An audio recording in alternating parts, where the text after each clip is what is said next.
Well, good morning, commuters. Matt Malone here. For the Malone's Commute podcast, we are commuting on a Monday morning, a very moist Monday morning. Ooh, Ford Escape, 83,000. 83,048. I'm putting miles on this thing like it's going out of style. It's all right. Oh, man, how was your weekend? A lot of racing going on over the weekend, and I didn't catch much of it. I watched the, as much as I could, just on and off, the 24 Nürburgring, the Nürburgring 24. That was a fun little race to watch, huh? Man, my windows are all fogged up. Usually as an American, it's hard to catch some of these races that are overseas. This one obviously in Germany. But they had an official YouTube live stream of the race and commentary.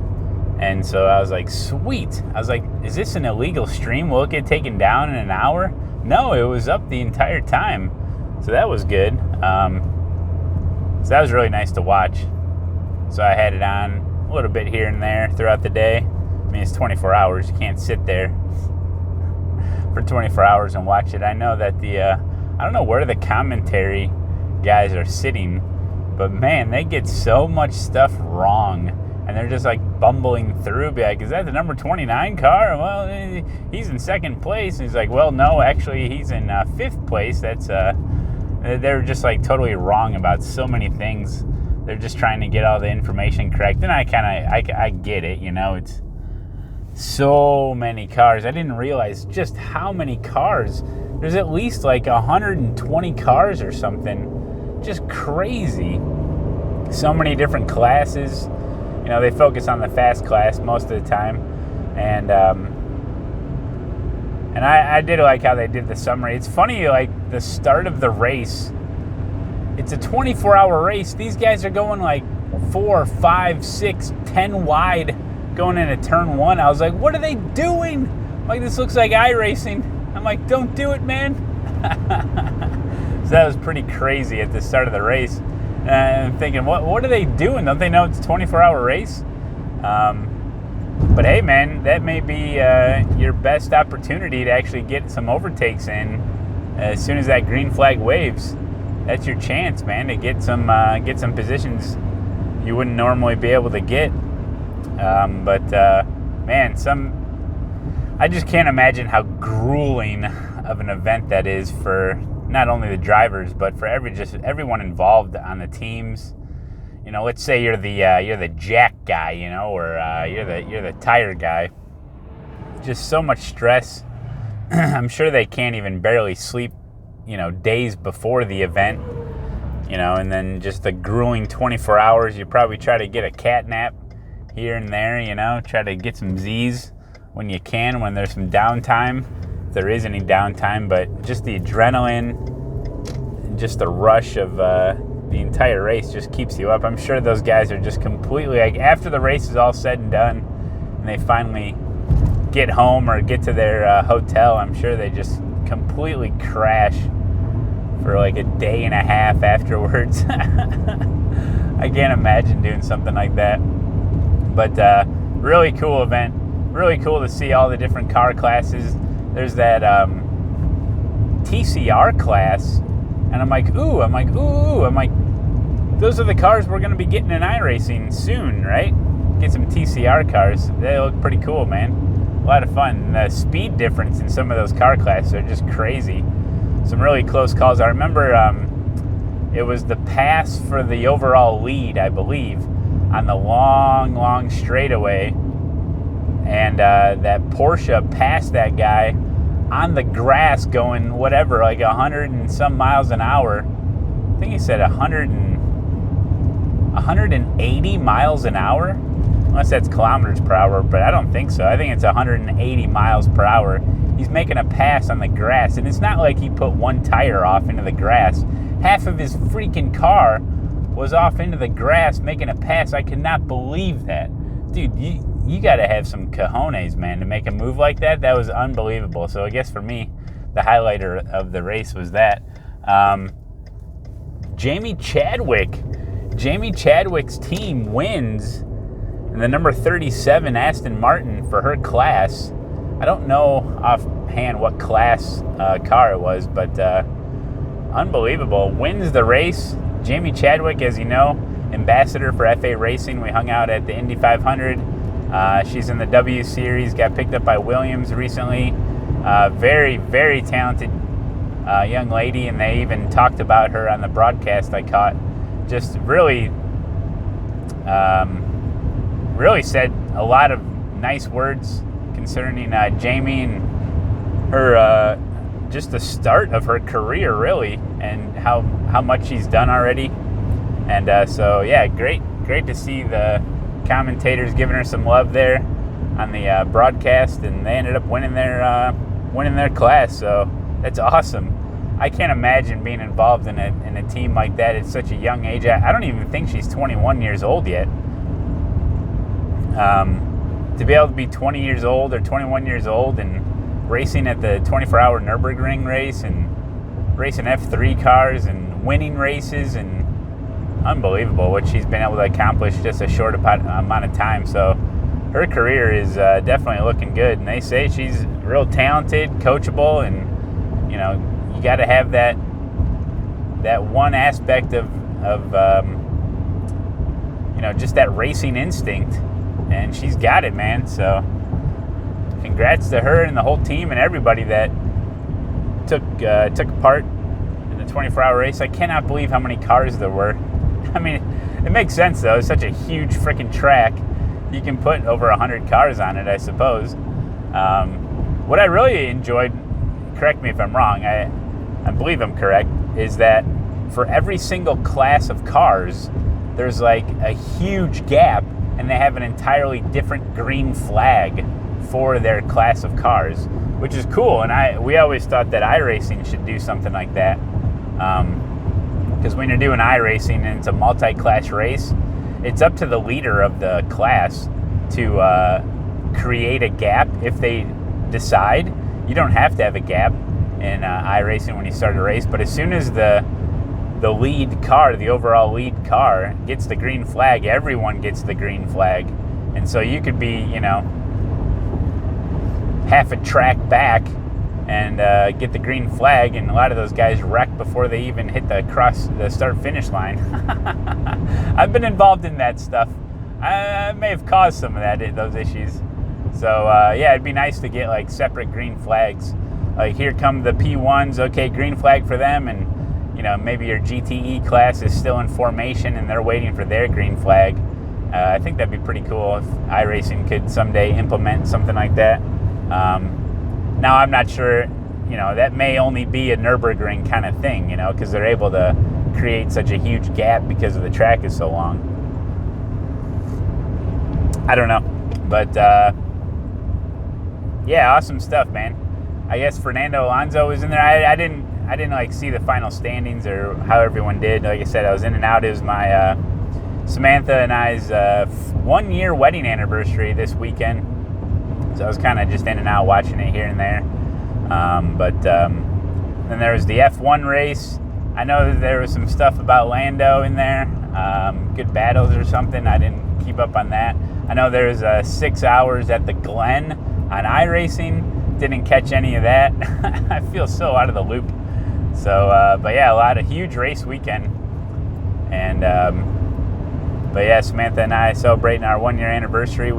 It was technically on Sunday, but Saturday night we went to a really nice restaurant, very nice restaurant, and where they play like live music. There was like a little band, a piano man, a guy playing a cello. I believe it was a cello. I'm not up on my string instruments as much as I should be. It's one of those ones where it's like as tall as you are, and you like have to sit down and you just like hold it up off the, you're not holding it, it's leaning on the ground. I think that's a cello. Anyway, And then there was a guy playing the drums and a guy on the piano. And you just kind of sit there in a nice booth, and you know, the service is very good, and the food was excellent. And we both got steaks. I got the 16-ounce sirloin. No, the ribeye. No, I got a 16-ounce ribeye. Yeah. I don't even remember. Paired that with a nice Merlot. Samantha ordered an old-fashioned. I'm like, who are you? No, so yeah, it was good. It was really good. And I've gotten Samantha to eat some seafood. Now, to ease her into the seafood world, we just get the coconut shrimp. Now, coconut shrimp can be really good or it can be pretty bad. And usually when we get it, it's pretty good. And this place, it was extra good. Some coconut shrimp, and they have that special sauce. It's like a special sweet and sour sauce. My goodness, it was good. I could have ate just that. I could have ordered 6 more of those appetizers and just had that. But yeah, very, very nice dinner. I had some lobster bisque. Ooh, the lobster bisque, unbelievably so good. She had the French onion soup. She likes to try the French onion soup, where if we go to nice restaurants and stuff, she always likes to try the French onion soup. So she's got a pretty long catalog about different places with their French onion soup. Some people do it pretty well, other people not so good. But yeah, we were definitely just enjoying ourselves. The Merlot was good. I like myself some Merlot. That's my go-to wine. Because I'm usually always going to get a steak. It's a red wine. So usually it pairs good with a steak, and I just like it. And I've noticed, if you buy some 2-buck Chuck Merlot, and you drink about a half a bottle, you're going to wake up with a headache the next day. But if you get some nice Merlot, and the stuff we had at the restaurant, it wasn't that extraordinary. I mean, as far as extravagant, as far as price goes, I think it was like $8 or $9 a glass, which isn't crazy for a really nice restaurant. But if you drink some really nice high-end Merlot or medium, you won't suffer a what you would call like a hangover, or you won't get a headache the next day. So keep that in mind, children. When you're having a nice dinner, you know, maybe splurge on the wine. You know, it's gonna taste better. It's gonna be a lot smoother, and you're gonna enjoy it more, and you won't wake up with a headache. So there you go. But yeah, really nice, fine evening with the wife. Can't believe it's been a year already, man. Oh, we're slowing down. It's a green light, but we're on the brakes. Don't you love it? So yeah, a little. I think it's gonna rain today. Those clouds to the south, they don't look inviting. But yeah, how was your guys' weekend? Did you do anything special? Wasn't able to stream. Oh, I did fix my rim. Oh, okay. So let's talk about the rim, because I'm pretty proud of myself and satisfied that I was able to fix it. So as you may or may not know, I'll explain it again. I have the Virtual Racing School Direct Force Pro. It's the new VRS direct drive wheelbase, and it's not released yet. I got an early version of it. Great direct drive wheel. I've used, I can compare it to the Fanatic Podium series, because I tried that, the early versions of that in Germany. Do I have my wallet with me? Yes, I do. Okay. Double check. So yeah, I've tried the Podium series, and this VRS one, it's not out yet. It's going to be super competitively priced. Like, it's going to be cheaper than the Fanatic one, and it's on par with the Fanatic one by far. I'm going to do a, not a full review video yet, but I'm going to do like a first impressions. I just don't feel like I've not quite had enough time with it to really get, I mean, I can do a first impressions video, but as far as a full review goes on, I've been told to just kind of hold off on that. But anyway, so the idea is that they sent me a, they're going to have rims for it, and they had just like a kind of introductory like Thrustmaster rim for it, and it's much narrower. And I have the Porsche RSR Fanatic rim, and they sent me a converter. You can get like a converter kit, an adapter, so you can use your Fanatic rim on the VRS wheelbase, right? Now it's raining. I am a meteorologist. I study rain patterns, and I knew that we were coming into some rain, so now it's raining, so I'm sure the audio is just wonderful. Anyway, I'll just speak up. So I got the converter kit, and I'm like, okay, well, you just pop the back out of the Fanatic rim, and you hook up the new like hub to it, and there's a USB cord that comes out, and then you plug that in. But there's a little control board that hooks into the main control board, and blah blah blah blah blah. I'm no electrician. I'm not an electrician, and I thought I had hooked it up properly. And then when I was using it, I was getting a lot of like, it was just randomly like clicking buttons and pushing buttons on the rim. Like all of a sudden my pit limiter would go off, and then all of a sudden it would like shift for me. It would shift up and down for me. Oh my gosh, it's raining. We're going green. We're going green. We got a funnel cloud to the south. We got a hell of a wall cloud. This thing's got updraft like I haven't seen since the 80s. Oh my God.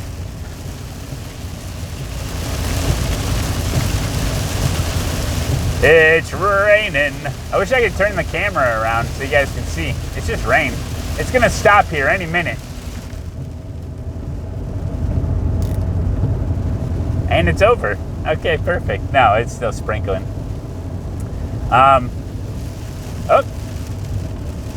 Anyway, this is a great podcast, Malone. Hey, do we have to watch your podcast on YouTube, or can we watch it on SoundCloud?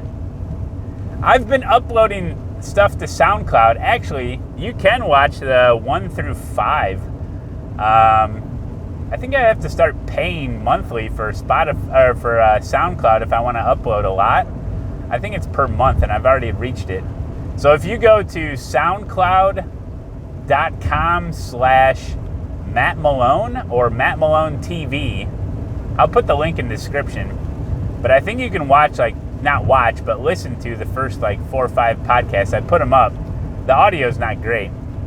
But yeah, I do have a SoundCloud account, so check it out. I believe I put them all to public so you can watch them or listen to them.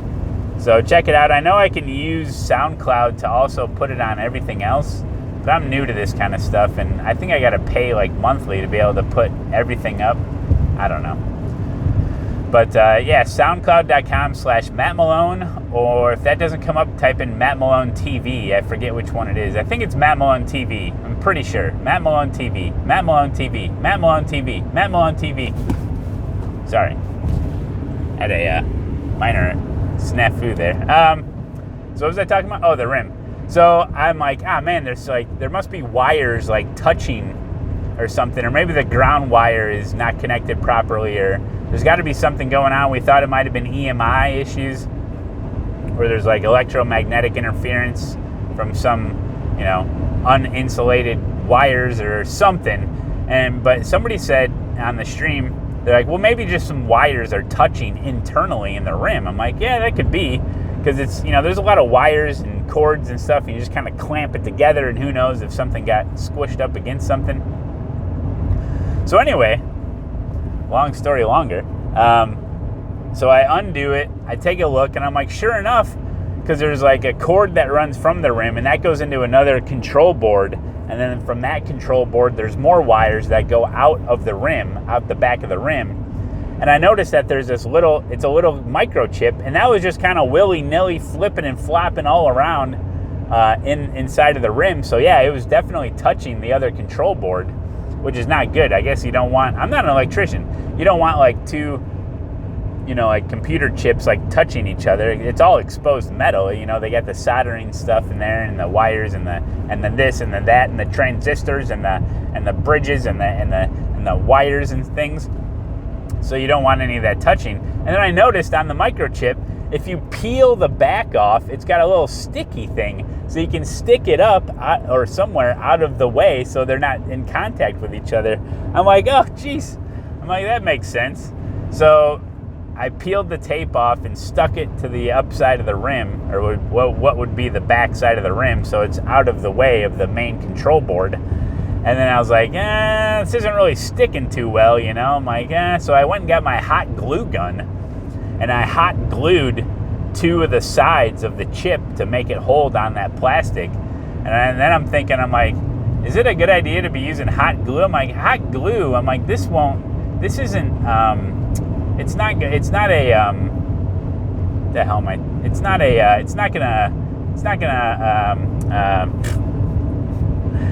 gonna feed the electricity around, right? It's not a, what am I trying to say? It's not gonna screw up the electronics. Like, it's not a conductor. It's not a conductor of electricity. Hot glue is not a conductor of electricity. Conductor, that was the word. I'm not driving a train, I'm talking about electricity. A conductor. So I thought about that after I hot glued it. I'm like, hopefully this doesn't conduct electricity. I'm like, I don't think so. There's no way. Not glue, right?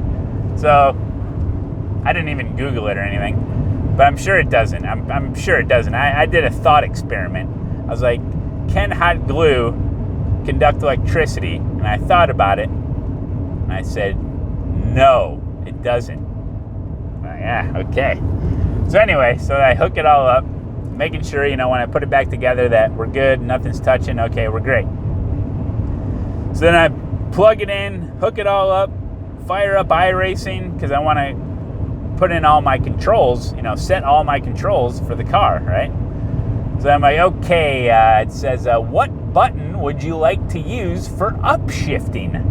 And I'm like, click, I'll use the right paddle behind the rim as my upshift option.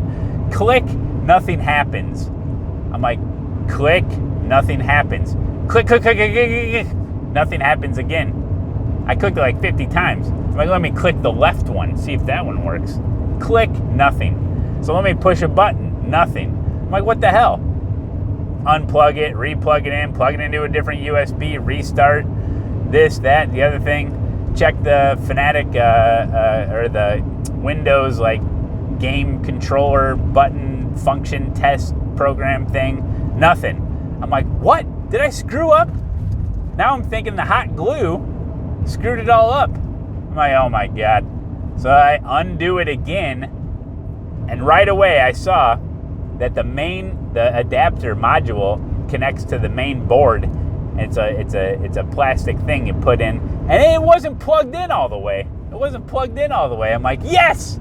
I'm like, even I can fix this. So I plugged it in all the way, and we're good. It was a tight fit. I don't know how. It must have just, when I was messing with the hot glue or something, it must have just came undone. But it's a pretty good click in there. So I'm like, yes, sweet. I'm like, okay, we're working with something here. So I plug it back in, works flawlessly, set all my buttons. And then I'm like, okay, well, it worked fine before too, until you start doing some laps, and then it would just randomly click stuff. So I'm like, I better do some laps. So there I was with my Ferrari GTE at Watkins Glen in a closed test situation. And I was driving, I did probably 10, 15 laps, and I was hitting walls. I really wanted to jerk the wheel around to kind of jar the rim a little bit. And I did some just regular hot lapping. Then I would scrape the walls, hit the walls, and it turned the force feedback up quite a bit. So it would really, I ran it through the stresses, and I did not get one single misclick or misfire with the buttons in hand. The pit limiter never came on. It never looked left or looked right automatically. Never misshift. So I think, knock on wood, there's no wood in here. This is a modern vehicle. Back in the day, at least you had some wood paneling along the thing. You could literally knock on wood, but there's no wood in here. Cross your fingers. I think I got it. Unless there's a situation where that hot glue gives way and that thing will fall down on the control board, but I don't think so. I put 2 sides pretty good with hot glue, and that sticky tape, it wasn't great, but it stuck a little bit. So hopefully, cross my fingers, hopefully I'm in a situation where I finally got the rim working properly, and we're not going to have any issues, because that's the last thing you want, you know, is any issues with any of your equipment. You don't want that. There's always an issue with my talent level, and I understand that. I've been working on that for the last 4 or 5 years.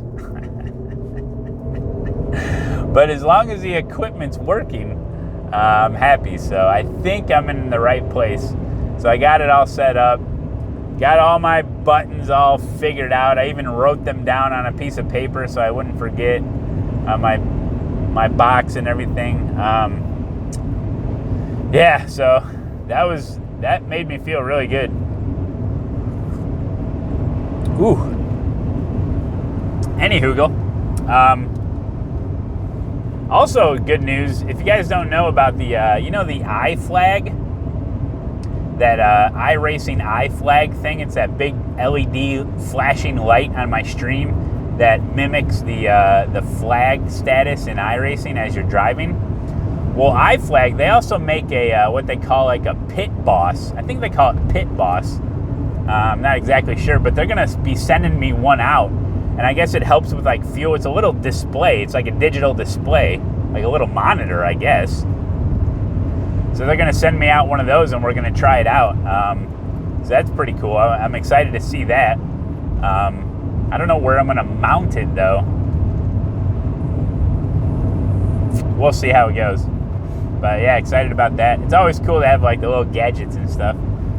People go pretty nuts with that, with button boxes and all that. So that should be coming soon. I'll have to find a way to mount it and show you guys that. And that's going to be a thing where I'll probably just make a quick video of it as I get used to like using it and stuff and figure out how to use it. And but I know the iFlag. I have the iFlag kind of set up for the camera, not necessarily me. I can see it out of the corner of my eye though. But the pit boss thing, that's not gonna be like in view of the camera. I'm gonna be using that information for my damn self. Try to get a leg up on the competition, you know. So we'll see how that goes. But yeah, pretty excited about that. Definitely gonna be streaming. I really want to do at least 2 days this week. Thinking about today, but I gotta mow the lawn. I gotta do some things around the house, man. Because we didn't do anything this weekend. As far as no laundry was done. I didn't mow the lawn. There's a couple other things. I know Samantha has got some drywall, and there's a room downstairs in the basement that she wants to drywall and use as a storage room. Get that all nice and going.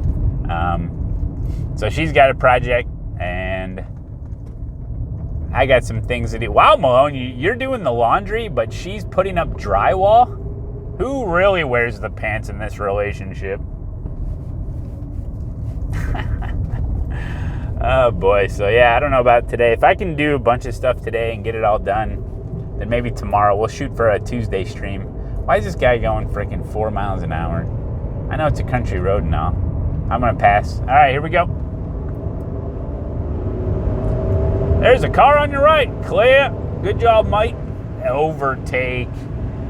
He's just cruising, man. Like, don't you have, like, who wakes up at this time and they're just cruising? Like, don't you have to be somewhere, dude? Gosh dang it. So anyway, yeah, I'm shooting. Maybe we'll do like a Tuesday stream. It's hard to say, but yeah, I'll be back using that Porsche rim for sure. So I got to send that other Thrustmaster rim back to them since I'm using my Porsche rim. But the VRS Direct Force Pro direct drive rim, man, or wheelbase, that's mine. They're letting me keep it, so I'm super excited about that. I'm finally full on direct drive setup ready, and it makes a world of difference. Just the fact that it's just amazing. I can't believe the difference, really. I mean, don't get me wrong, the Fanatic V 2.0, the belt-driven base I was using for the last 3 years, is a great option. It really is, but it has limitations. You know, it's a belt-driven wheel. You know, it's not going to be as strong. Doesn't have the forces. What I love about direct drive, and this goes for all direct drive systems, really, is the fact that how fast it wants to snap back to center. You know, So it helps you correct. It's just amazing. But anyway, I need to do a full-on like first impressions review video of that VRS direct drive system from VR. And when they do release it, I don't have any release dates or anything, but it's going to be very competitively priced, like right around $1,000. Which, if you compare that to Fanatic, they're about $1,200 or so. So we'll see. We'll see when everything finally comes out. We'll see what kind of numbers we're looking at. But definitely a good option, in my opinion. And then I guess they're coming out with pedals soon. They're going to have their own set of pedals. I'm not sure if I'm going to try those out, though. I'm too much in love with my Heisinfelds, but I guess it wouldn't be that big a deal to unhook my Heisinfelds and hook up a new set, but just don't really want to be honest. But anyway, so hey, I hope you guys have a wonderful start of your week. Today's Monday. Don't freak out just because it's Monday. Use it as a launch pad for the week. Don't be walking around all like, oh, it's Monday. Somebody's got a case of the Mondays. Be like, why don't you use Monday? Oh, this guy's turning. I could have went. Now I am sticking out in the intersection here. That's a F-250 Power Stroke diesel. That thing's probably 70 grand. People drive around in like these crazy vehicles. Yeah, why don't you base your week on Monday? Why don't you have a great Monday out there, and then you'll have a great rest of the week. Don't get down in the dumps just because it's Monday and you got a long week ahead of you.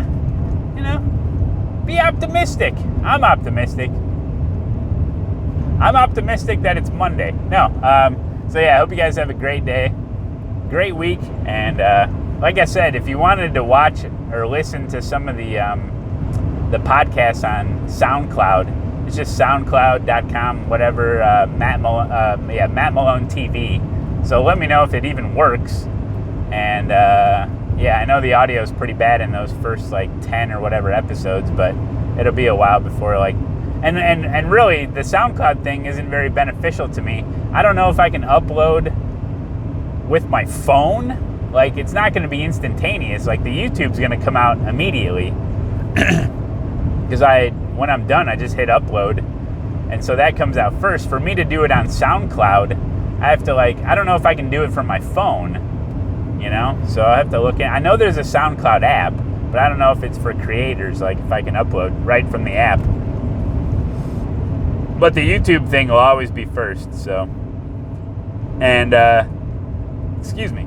Anyway, so yeah, if you guys have any suggestions on SoundCloud, if you guys have any experience uploading stuff to SoundCloud, or if you have any tips and tricks, I could Google it and stuff, but if you just want to, in my situation where I want to make this as easy as possible for myself, and I don't spend any time in front of a computer, converting stuff, because I can just upload. What I did was I download when I'm on the computer. This is what I did on the computer to get it to SoundCloud. I just go to YouTube, download my own video in MP4 format, which is a video format, and I just upload that MP4 format right to SoundCloud, and then it just uses the audio from it. So I was like, oh, that's nice. I don't have to convert it to MP3 first. I'm like, okay. I can deal with this if, maybe on the weekends, or if I have a day where I'm sitting at the computer, I can just, upload the latest one quick, or if it's a couple days, then I upload a couple of them at a time, but the SoundCloud thing, as of right now, will not be priority. And I don't know if I can upload so many gigabytes, or I might have to be paying monthly for it, and I don't know if that's really worth it. So let me know. I know people are asking, get on SoundCloud, I got to download it so I can watch or listen to it at work. It's like, well, why can't you just listen to the YouTube? I don't get it. You can have YouTube up and just listen to it, right? Anyway, I don't know. But I understand why people would want it. It makes it easier if it's just audio. But anyway, we'll get it figured out. Let me know down in the comments. So thank you guys so much for watching and listening. Like I said, hope you have a great day today, Monday. And we'll see you over on the Twitch arenas maybe tomorrow. But otherwise, just here on the podcast. This is the most you'll get from me. This is the majority of my content now. unfortunately, is the podcast. But I'm trying, man. It's hard. It's tough out there with a full-time job and all that stuff. So, we're over 34 minutes. So I'll leave you with it there. Have a safe commute, commuters, and we'll see you on the next video. Okay, bye.